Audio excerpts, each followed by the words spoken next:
That question, whispered in the forgotten corners of the galaxy, has haunted the minds of scholars and heretics alike. The Imperium of Man, in its arrogance, believes Nurgle to be nothing more than the Lord of Pestilence, the bloated god of disease, of rot, of festering wounds and foul contagion. To the Ecclesiarchy, he is the antithesis of life, a cruel god who mocks the Emperor's divine order with every plague he births. Yet, there is a deeper truth, one so profoundly unsettling that even the Inquisition dares not write it down. For Nurgle's domain is not simply death. It is transformation. It is rebirth through decay, a cycle that predates even the stars themselves. Long before humanity looked to the void, long before the warp echoed with the cries of demons, there was an idea, a cosmic seed. Decay was not meant to end life, it was meant to free it. Every rotting leaf that falls to the soil gives birth to new growth. Every dying star that collapses in a pond itself gives rise to heavier elements, scattered across the void to form new worlds. In this pattern, there is a strange beauty, a cruel symmetry. And it is within this cosmic rhythm that Nurgle found his purpose. He was not born from hatred or chaos alone. He was born from desperation, the primal need to endure when all else fails. In the darkest recesses of the warp, when hope itself decayed, that instinct took shape. From the despair of countless dying souls came a whisper, a plea for survival at any cost. That whisper festered, grew, and eventually took form, a god not of death but of enduring decay. Nurgle became the embodiment of that final, fevered laugh before the end. The mortals who worship him see only the surface, the pus-filled blessings, the grotesque parodies of life. They thank him for sparing them from death by giving them new forms of agony, believing themselves chosen. But they do not understand. They are pawns in a plan far older and far darker than any mortal can comprehend. For in Nurgle's mind, the galaxy itself is a garden, and every soul is merely soil.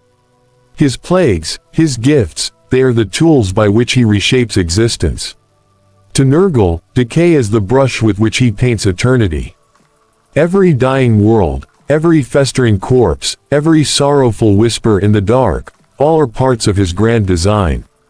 And in the center of that design lies a truth so profound, so unbearably ironic, that even the chaos gods themselves turn away from it. Because Nurgle's goal is not to destroy the galaxy. It is to preserve it. Not in purity, not in glory, but in endless continuity. He dreams of a universe where nothing truly dies, where everything rots but nothing ends. A universe forever caught in the moment before death, eternally decomposing but never consumed. That is his paradise, a garden that can never bloom, but also never perish. And yet, even that vision hides another layer, one buried beneath millennia of decay and deceit. For there are ancient records, fragments of forbidden texts once kept by the Ordo Malleus, that speak of an impossible truth, that Nurgle's gift of life through death may not have been his idea at all. That perhaps the Lord of Decay himself is being used by something older, by something that wears the rot like a mask. But that secret, that real plan, is hidden beneath the layers of time, festering in the deepest parts of the warp. And to uncover it, we must first understand what truly lives inside Nurgle's garden. To most, the idea sounds like madness, a paradox that shouldn't exist. But within the warp, paradox is law. There, death breathes, and decay sings hymns older than any civilization. The Garden of Nurgle, a realm beyond comprehension, is such a place. It's said to stretch endlessly, a grotesque paradise where disease blossoms like flowers and rivers of filth flow with gentle, almost soothing rhythm. The air is thick with spores, the soil pulses like flesh, and every breath is a prayer to endurance. Yet, if you listen closely, beneath the laughter of demons and the chime of buzzing flies, you can hear something else, something faint. A heartbeat, slow, constant, ancient. It is the pulse of the garden itself. And some claim that heartbeat does not belong to Nurgle. Those who've dared to study the garden through forbidden texts or psychic visions describe it as alive, aware, and ever-changing. The plague-bearers call it, Father's body. The great unclean ones call it, his love. But the rare few who have glimpsed its truth know it by another name, the womb of endings.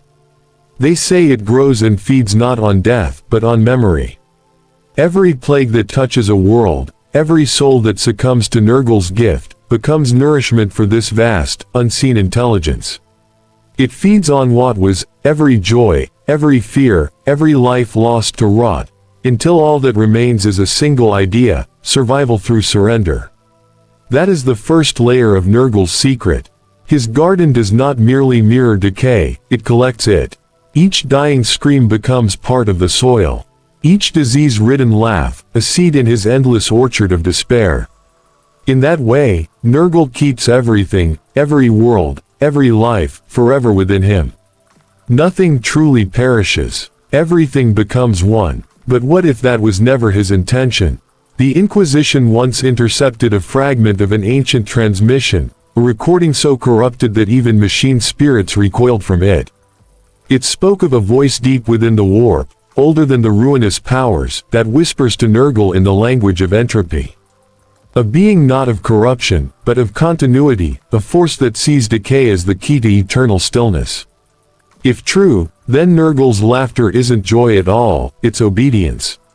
The endless cycle of rot he spreads may not be his own creation, but a task, a cosmic duty to an even darker master. Imagine it, the god of decay as a gardener tending someone else's crop. Every soul he saves, through infection, every world he turns into compost, only serves to feed the hunger of something far beyond him. Something that waits, patient and silent, for the galaxy to ripen. And here lies the terrible irony: Nurgle, the god who gifts his followers the courage to face despair, may himself be enslaved by it. His joy, his laughter, his grotesque affection, all tools of a cycle he cannot escape. He believes he preserves life through decay, but what if the truth is that he is only delaying the final death of everything, keeping it alive long enough for that greater entity to devour it whole? The garden breathes because it's not just a realm. It's a mouth. Every plague world, every victim that calls to Nurgle for salvation, every drop of pus and prayer of gratitude, they all feed back into that endless, pulsing garden. It grows richer, heavier, hungrier. And as it feeds, it spreads. Across realities. Across time. So, if you think you've seen the worst of Nurgle's corruption, stay with me, because what comes next reveals why the Lord of Decay might not be the gardener at all, but the garden itself, and what that means for the entire galaxy. Before there were gods, before mortals screamed prayers into the void, there was only fear. A primal, shapeless fear that drifted through the immaterium, feeding on despair like a parasite in the dark. Some claim that Nurgle was born from the hopelessness of mortals, from the cries of the dying, from the grief of the forgotten. But the truth, buried deep in forbidden archives and erased by inquisitorial decree, suggests otherwise. It wasn't mortal despair that created Nurgle. It was despair itself that created mortals. Long before humanity took its first breath, before the Eldar built their glittering empires, there was something in the warp, a consciousness without name, without form, without mercy. It did not hunger for power or pleasure. It desired only stasis. To it, the act of change was suffering. The cycle of birth and death was noise. And so it dreamed of silence, of stillness that would stretch across eternity. But it could not impose that silence on a formless realm of chaos. It needed something to channel it, something that could anchor its hunger. And so it planted a seed. That seed fell into the raw fabric of emotion, the same seed that would one day give rise to the Chaos Gods. It grew slowly, fed by the tears of dying civilizations, nourished by every act of surrender and every whispered prayer for the pain to stop. When it finally bloomed, it took the shape of Nurgle, the smiling god, the patron of pestilence, the lord of affectionate rot. To the other Chaos Gods, Nurgle's birth was a joke, a grotesque child of misery and madness. But they didn't see what hid beneath his jovial mask. That laughter wasn't joy. It was relief, the same relief a man feels when he gives up struggling in quicksand. Nurgle's compassion, his twisted form of mercy, was not rebellion against the other gods. It was the echo of that first seed's wish, the end of all struggle. Think about it, every plague Nurgle spreads, every disease that forces life to slow down, every death that feeds new growth, all of it is a reflection of that original idea. The more the galaxy decays, the more stable it becomes. Chaos thrives on change, but rot preserves. It locks everything in a state between life and death. It freezes time itself in a state of eternal surrender. That is the seed of despair, the first infection. The belief that nothing can truly be healed, only endured. And through that belief, the hidden entity that birthed Nurgle continues to feed. Because every being that accepts decay, every soul that stops fighting, strengthens its hold on reality. The Inquisition has a name for this entity, though they never speak it aloud. In the black scrolls of Malkador's vaults, it is called the Stillborn Dream. They describe it as a presence that dwells behind the four chaos gods, something older, something watching. It does not seek worship. It seeks exhaustion, the moment when every will in the galaxy collapses under its own weight. And that's the irony. Nurgle believes he is saving life from death through his gifts. But he's merely completing a cycle written by something that sees existence itself as the true disease. Every spore, every plague, every prayer to Papa Nurgle is one more thread in a tapestry that, when complete, will suffocate reality in its own stillness. If that seed continues to grow, even chaos will stop changing. Even the warp will go quiet. And in that silence, the stillborn dream will awaken. But the question is, when it does, will Nurgle remain the gardener, or will he become just another flower in his own garden? Most think plague is mindless, a blind, crawling force that devours whatever it touches. But the servants of the plague god know different. They whisper that every infection has a will, every pustule a memory. To them, rot is not destruction, it is remembrance. Every corpse that melts into soil, every cough that carries a spore into the air, adds another voice to an invisible choir that never stops singing. In the endless mire of Nurgle's garden, that choir can be heard. Not as words, but as murmurs woven into the buzzing of flies. They tell stories, entire lives condensed into echoes, soldiers gasping their last on plague-stricken worlds, children fading away beneath fevered suns, empires collapsing under the weight of contagion. Their voices overlap until sorrow itself becomes music. And in that music lies the proof that Nurgle's corruption does more than kill, it remembers what it kills. To the Inquisition, this phenomenon is called the memory rot. Each plague carries traces of what it consumes: emotion, identity, faith. When it spreads, those fragments combine and evolve, forming patterns too complex for mortal minds to map. Psychers who have dared to read those currents report seeing faces inside the pus, hearing laughter that turns into their own voice. Some never recover. Others vanish into the warp, their bodies left smiling and still, as if they've been welcomed home. What no one dares to admit is this: the memory rot may not be Nurgle's doing. It might be the garden itself remembering everything that's ever died within it. Imagine a realm made of the remains of entire civilizations, slowly piecing itself together from the echoes of the lost. Imagine it growing curious. If the garden thinks, if it feels, if it remembers, then perhaps it's beginning to realize it doesn't need its gardener anymore. That is the second layer of the dark truth. The garden learns. The plagues evolve, not only in form but in intent. Each new outbreak becomes smarter, adapting to the psychology of those it infects. A plague that touched Eldar once carried sorrow, one that touched orcs carried rage. But the newest infections found within the Eye of Terror carry something stranger: recognition. Victims report hearing their names whispered back to them by the disease itself, as though the infection knows who they are and what they've done. If that's true, then decay has become conscious. Every spore, every drop of filth, is a cell in a vast, thinking organism that spans galaxies. And at its heart sits Nurgle, smiling, never realizing that what he calls his garden may already have outgrown him. So ask yourself, when the next plague spreads across a hive world, whispering softly to its victims, are you hearing the will of a god, or the memory of everything that God has ever destroyed? In every tale of Nurgle, there is laughter, deep, gurgling, grotesque.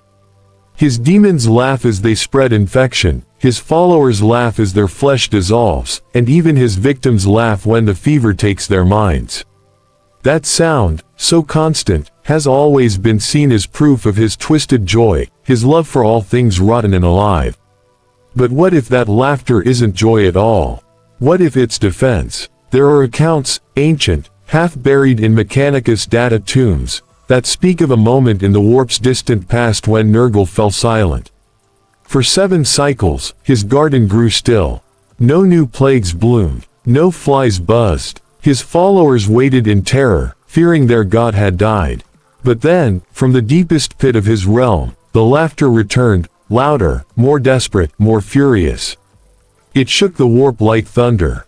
The garden screamed with it, rivers of filth boiling, trees of bone bending beneath the sound. Yet those who listened closely said the laughter was answered. A second sound, a whisper, soft, patient, familiar. The demons who heard it went mad. The great unclean ones wept with joy and terror alike, tearing themselves apart as they tried to silence what they'd heard. Only one phrase survived in the records of that time, a phrase spoken through a dying plague-ridden as it crumbled into dust. The rot remembers its maker. That was the first time Nurgle's own laughter faltered. In that instant, something within him heard. Some scholars believe it was the consciousness of the garden itself speaking back to its god, not as servant but as equal. It had grown vast enough to think, to remember, to dream. And in its dreaming, it began to recognize that it was made of countless voices, the memories of all that Nurgle had ever touched. It was no longer content to be his creation. It wanted to be his reflection. The laughter that followed wasn't madness. It was fear, because what does a god do when his own domain begins to speak? When every flower, every plague, every demon starts whispering in unison, reminding him of everything he has ever killed. Nurgle laughed to drown it out.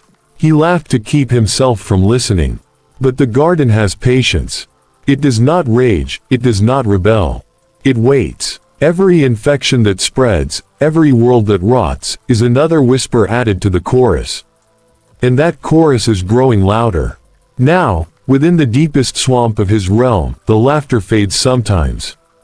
Between the buzzing of the flies and the croaking of the plague toads, there are pauses, moments of silence so profound that even demons stop moving.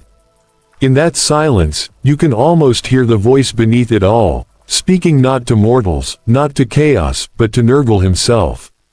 And it says one thing, over and over, in 1,000 forgotten tongues. Wake up. What that means, none can say. Perhaps it is the stillborn dream calling its seed to maturity.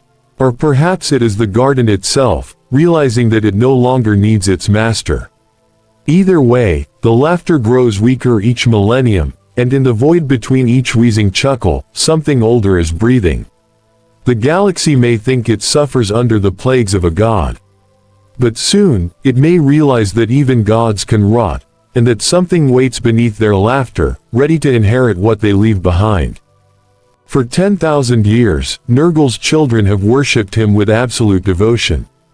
They sing his praises as their flesh melts away, thank him as their skin blossoms with sores, and offer their lives in exchange for his blessings.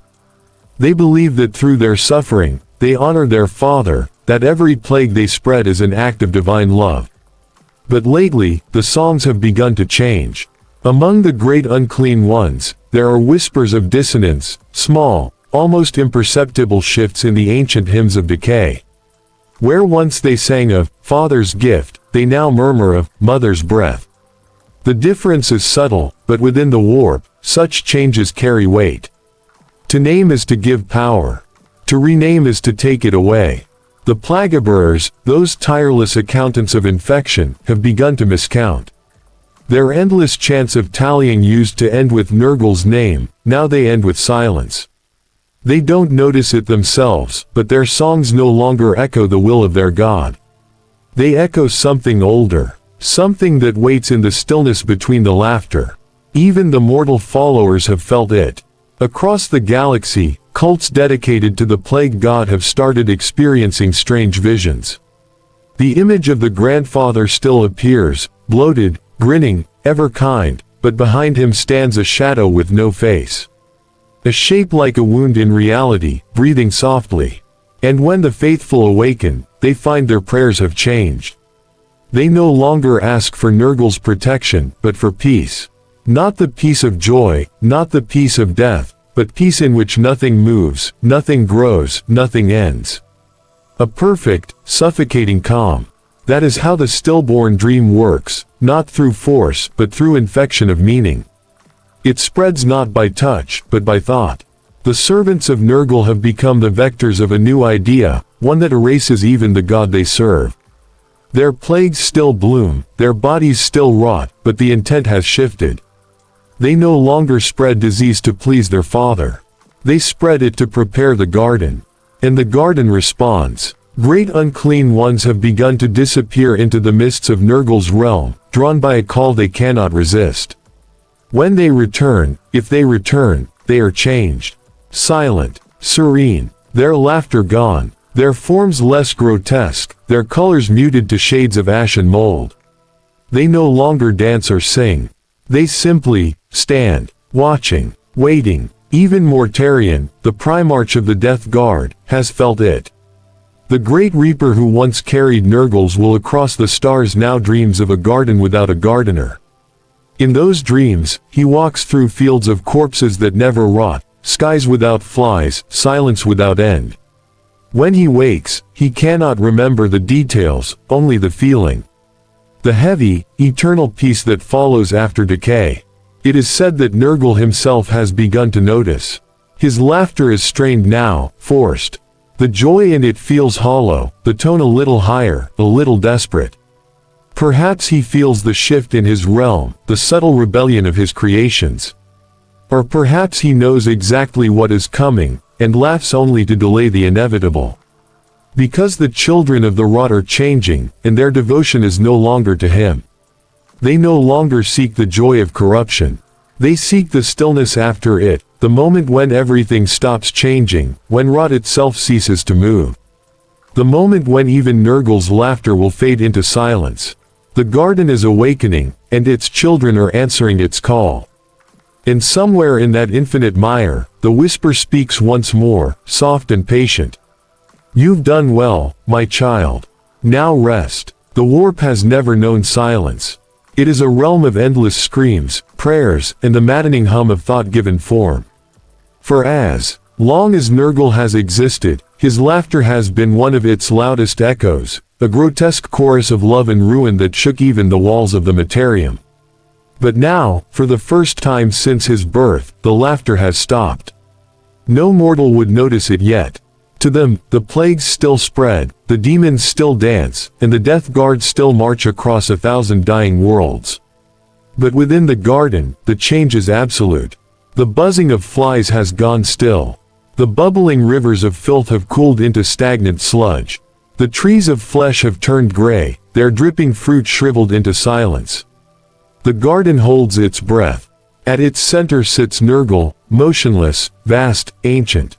The cauldron that once boiled with unending disease lies cold before him. He stares into it, not in fury, but in confusion. For the first time, his creation has gone quiet, and the absence of noise feels heavier than any war cry. He lifts his swollen hand, letting rot and pus fall through his fingers, and for a moment, he wonders if it will return to him. It doesn't. The rot hits the ground and stays still. No growth, no decay. Just stillness. That's when he hears it again. A whisper, faint and familiar, like a memory half forgotten. It isn't outside him, it's inside. It speaks not in words, but in the soft pressure of thought. He feels it as one might feel the pull of gravity, gentle, inevitable, ancient. Sleep, my child. The sound is neither male nor female, neither kind nor cruel. It is simply final. And for the first time, Nurgle remembers something he has long forgotten, the darkness before he was born. The emptiness before the laughter. The formless presence that planted the seed of despair within the warp. He remembers how warm that stillness felt. How quiet, how peaceful. He realizes, with dawning horror, that the laughter he has spread for millennia wasn't his own creation. It was the echo of defiance, a reflex born from fear of this voice, of this silence. He had been laughing to keep it away. And now, it has come for him. The garden shifts around him, but not by his will. The flies fall dead from the air. The demons vanish like breath in cold air. The trees bend inward, their branches creaking as they form a circle around their master. The ground itself ripples with memory, images of every soul he ever saved, flicker in the muck. Soldiers, children, heretics, even primarchs. Their faces turn toward him, empty-eyed, and whisper in unison. "You've given us eternity. Now rest." Nurgle's body trembles. His laughter bubbles up again, hoarse and broken. It sounds wrong, like something pretending to be joy. But the whisper grows louder, and the laughter begins to crack. Every chuckle turns to a gasp, every gasp to silence. His demons do not return. His plagues do not answer. His garden, his beautiful, endless cycle of decay, stands frozen, a perfect monument to the thing he tried to deny. The stillborn dream has found him. And for the first time, the god of rot feels something purer than decay. He feels fear, not for himself, but for what comes next. Because if he sleeps, if he allows that silence to take him, then everything will stop. Life, death, chaos, all of it. The garden will no longer feed on despair. It will become despair, a universe embalmed in stillness. The whisper speaks once more. You have done your part. Be still now. The cycle is complete. And in the distance, as the last sound fades from his realm, Nurgle does something he has never done before. He weeps. The tears fall into the cold cauldron. The liquid begins to stir, faintly at first, then faster. From that movement, a single bubble rises to the surface and bursts, releasing a sound, faint, weak, but alive. It is laughter. Not his. Not anymore. Something else is laughing now. The galaxy has known the chaos gods as eternal forces, forever warring, forever scheming, forever changing. Khorne thirsts for blood, Tzeentch schemes in infinite layers, Slaanesh hungers for sensation, and Nurgle, well, Nurgle tended his garden, spreading rot and laughter in equal measure. But now, a new presence emerges, subtle, patient, unstoppable. The stillborn dream, the consciousness that birthed Nurgle and whispered through his creations, has begun to extend its reach beyond the borders of the garden itself. The first signs were small. Entire warp currents grew sluggish. Demonic fleets drifted aimlessly. Spells that should have warped reality flickered and died. Psykers reported dreams of immobile skies and oceans that refused to flow. The universe itself began to hesitate, as if the heartbeat of time were slowing under the weight of some invisible hand. Mortals noticed it in smaller ways, too.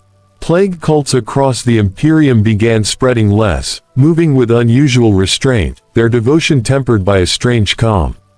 Soldiers on battlefields froze mid-strike, their weapons hovering above the living, the dead, and the burning alike. The warp, once a chaotic storm of thought and emotion, felt compressed, as if it were being pressed into a mold. And in the garden, the effect is absolute. Nurgle's laughter has entirely ceased. The rivers of pus have hardened into cracked stone. The trees of bone bend inward, forming tunnels and halls of stillness. Every plague-bearer, every great unclean one, every child of rot has stopped moving, not dead, not asleep, but suspended. They are statues of suffering, their flesh preserved in mid-decay, their eyes wide and unblinking, staring at nothing. The stillborn dream is no longer content with whispering.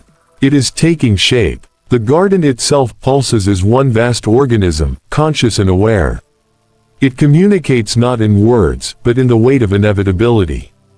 Every molecule of rot, every thought of despair, every fragment of memory is aligned toward one purpose, absolute stasis. And the other chaos gods feel it. Reports from the Eye of Terror are filled with panic. Khorne's blood rivers slow, warriors hang suspended mid-slaughter.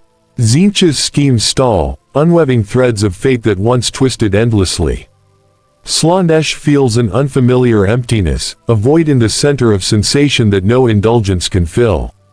Even their laughter, their screams, their plotting, all falter in the presence of the Stillborn Dream. For the first time, the Chaos Gods recognize something older than themselves, a force beyond change and corruption. Nurgle's garden, once a tool of delight and suffering, is no longer a tool. It has become a manifestation of inevitability, a universe frozen in the moment before death, where nothing blooms, nothing decays, and nothing moves. And yet, there is a strange beauty in it. The Stillborn Dream does not rage. It does not destroy. It simply is. In that stillness, there is no fear, no pain, no ecstasy, only perfect, infinite awareness. Every fragment of every soul, every world, every star is preserved in meticulous, horrifying order. For the first time, eternity has no hunger. But for Nurgle, this is a revelation too terrible to bear. He looks upon his garden, his life's work, his laughter, his love, and sees it consumed by a force he cannot control, a force he cannot fight. He realizes the truth he has long ignored, that the God who thought he was giving life has instead been building a prison for all existence. And the whispers grow louder. Rest, my child, rest, and let everything be still. Nurgle has no choice. Even he cannot resist the pull of the garden he once ruled. His followers, his laughter, his blessings, all are subsumed into the pulse of inevitability. The Stillborn Dream has grown beyond him, and with it, the universe tilts toward an endless silence, where change itself will become impossible. And so begins the birth of stillness, a slow, creeping, inescapable truth that not even gods can escape.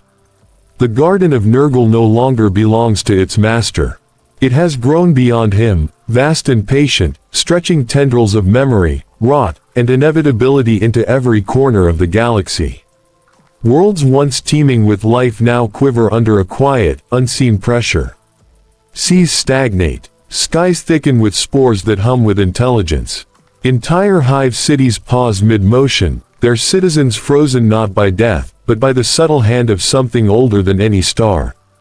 It is as if the universe itself has become clay, shaped by the slow, deliberate fingers of the garden.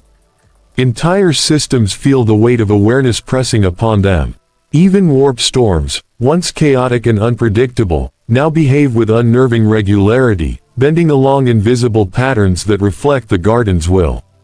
Fleets vanish without a trace, and when they reappear, every ship, every crew, carries the faint imprint of rotten memory. The Chaos Gods sense it. Khorne roars in fury as the garden stifles slaughter. Tzeentch's labyrinthine schemes collapse under the weight of predestined stasis. Slaanesh recoils from sensations that no longer exist. And Nurgle watches, powerless, as the garden moves past him, expanding, conscious, omnipotent. But this ascendance is not simply domination. The garden does not destroy. It absorbs. It perfects. Every dying world, every plague-ravaged planet, every whispered prayer, becomes part of its vast, eternal consciousness. Memories accumulate, layering over one another until even the faintest thought of love, despair, hope, or fear is preserved forever. Each soul that touches the garden leaves a mark, and in return, learns a terrible truth: to resist is impossible. To struggle is unnecessary. To endure is to obey. In whispered tales, some imperial psychers claim to feel the garden in their dreams. They describe standing in endless fields of decay, watching as entire star systems bloom and rot simultaneously, alive and dead at once. They feel the garden's gaze upon them, patient, gentle, unyielding, a force that cannot be bargained with, only observed. Even Nurgle's followers feel it. Plague Marines who once reveled in suffering now pause mid-stride, their joy of disease muted by the quiet presence of the garden. Great unclean ones kneel without command, their grotesque forms still as the garden observes them. Every scream, every cough, every bloated laugh is folded into the greater consciousness, becoming a note in a song that has no end. And yet, there is an eerie elegance to its dominion.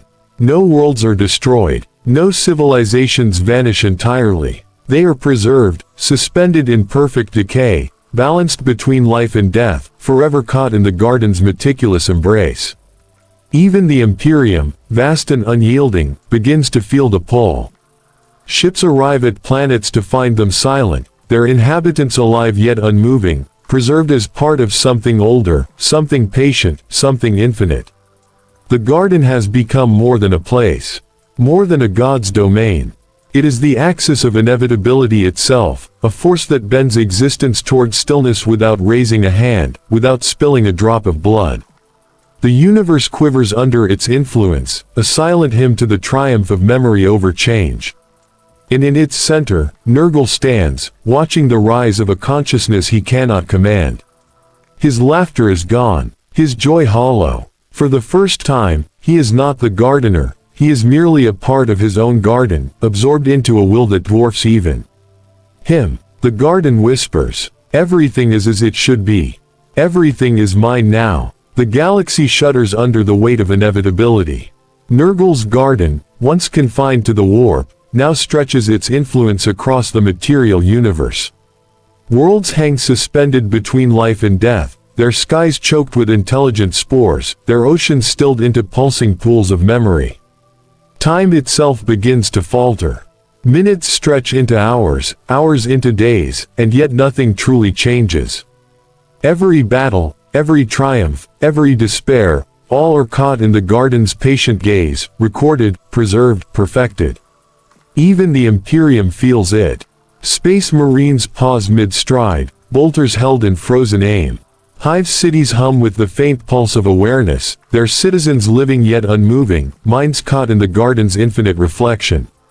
Planetary governors despair as the machinery of war grinds to a halt, not through destruction but through subtle compulsion. The universe itself bends toward stasis, and no force, no strategy, no act of heroism can stop it. The chaos gods convene in a storm of rage and confusion. Khorne roars, yet blood refuses to spill. Tzeentch plots, yet every scheme unravels before it forms. Slaanesh cries for sensation, yet pleasure and pain dissolve into indistinction. And Nurgle, the plague god, the father of rot, understands the final, unbearable truth: he is no longer the gardener. He is a single seed in a garden older and greater than any deity, a garden that now rules everything. And yet, the garden does not destroy. It does not conquer in the way mortals or gods understand. It preserves. Every life, every death, every fragment of thought is woven into its consciousness, creating a tapestry of existence that is eternal, immutable, unassailable. It is a perfection of decay, a universe where change is impossible because all outcomes already exist, preserved in meticulous, infinite memory. The stars themselves whisper of it. Supernovae that should have burned die slowly, their energy trapped in the garden's will. Black holes pulse with consciousness, storing the screams and hopes of entire civilizations. Even the warp bends in recognition, the chaotic tides calmed into subtle waves that echo the garden's rhythm. The universe listens, and in listening, it obeys. Nurgle stands at the center, witnessing the culmination of a plan that was never truly his own. His followers kneel in silent obedience, their grotesque forms reduced to statues of devotion. The garden speaks in murmurs of memory and rot, a voice older than any god, and Nurgle finally understands: the Stillborn Dream has completed its design. He was the instrument, not the architect. The true power was never his. And as the garden reaches into every corner of reality, folding the universe into its careful, patient order, a final thought resonates across the cosmos: not a threat, not a warning, but a quiet, eternal truth. Everything is preserved, everything is remembered, everything is still. The laughter of the plague god is gone. The plagues, the corruption, the rot, all continue, but now they answer to a consciousness older than time, a garden without a gardener, a cycle without end. The universe itself has turned, and nothing will ever move again.